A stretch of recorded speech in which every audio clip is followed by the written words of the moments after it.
So says the preacher man. Hello everyone and welcome. My name is Adrianis, together WeKanGame, here for another fan suggested video. This video as suggested by an anonymous user on Tumblr. I don't know who you are, but I thank you very much for showing me the game ENV, or do you think the end of the world is coming, or ENV. It's basically ENV, and as you can see, the game is quite simple, but at the same time it's quite complex.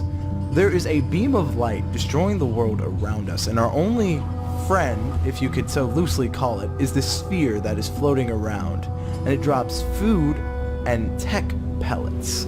Food is green where the tech is yellow, and as you can tell by the top left corner, when you collect tech, it fills the yellow bar up more, and when you collect food, it helps your hunger bar go up as well. So I'm going to collect some food, and that is demonstrated. As I mentioned, it was developed by a guy named Sam. Sam has been working on games now for 2 to 3 years. Sam started working by modding the very popular game Amnesia, and then went to develop his own games.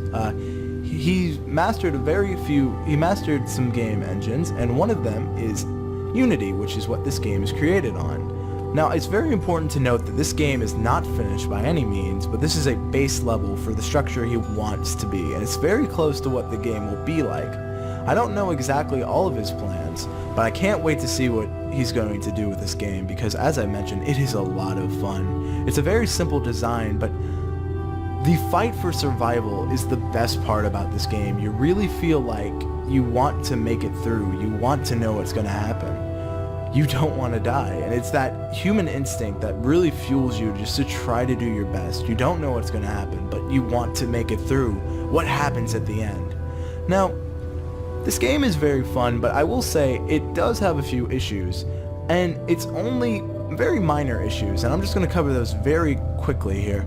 The only issue I have with this game is, for example, sometimes the pellets will get lodged in areas which you can't grab them, which I guess is at the same time one of the design, but the pellet drops are so few and far between towards the end that you just will, basically you'll lose because they're falling in between the craters. Like, the sphere that drops them doesn't travel around the world enough. It kind of stays in the middle, and there's really no way you can fairly grab them. So like, I find the best method is to kind of stay on the outside and just wait for the sphere to kind of just peek its head, and then when you get the opportunity, you go for it, because you don't really have many.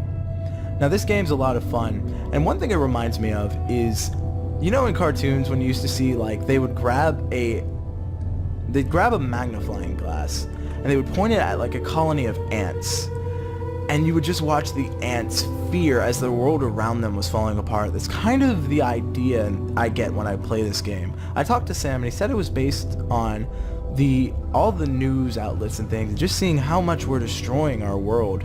I didn't want to take it too literally, so he made a very, I want to say abstract would be the proper word. He made an abstract game to kind of showcase his views on how much we're destroying our world. And this game is so much fun.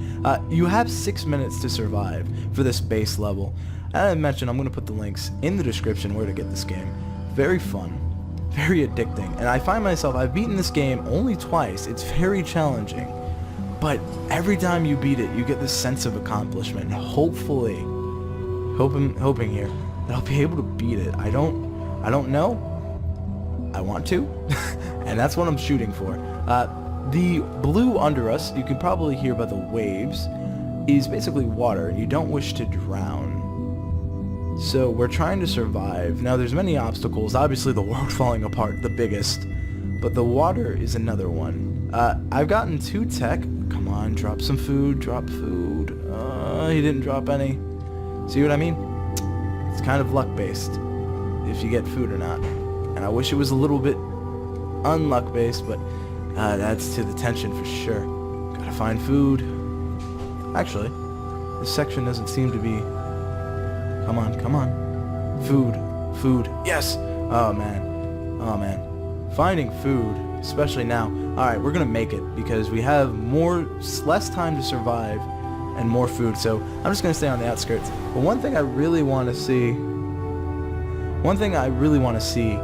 I want to talk about what I would love to see from this game. As I mentioned, it's very early on in its development. I would love to see lots of different levels kind of the same premise, but with different goals. Maybe one level where you would have to eventually deactivate whatever that is up in the sky. I think that'd be very interesting. I really can't wait to see what you do with this game, Sam. This game is very fun, and out of a score out of 10, I decided I want to rate these games you guys suggest I play on a scale of 1 to 10. So I'm going to give this game, as it is, an 8 out of 10. It's really fun, really addicting, but it like I said, the only thing I have an issue with is the very, very seldom pellet droppings. That sounds terrible. Food droppings. There we go. That sounds a lot less. Oh god, I might die. Please don't starve. I'm so close to winning. I'm so close. Please don't. Oh god. I might die. Which is what I mean by that issue. Yeah, I'm gonna die. That is what I meant. Towards the end, the food droppings showed in place, but if you win, it says, but I do not follow his path. Thank you all so much for watching. This has been N. Sam, I hope you paid attention, and I hope you continue to develop this game even further. It's a great game you got here. It's been a lot of fun. But thank you all so much for watching. Bye.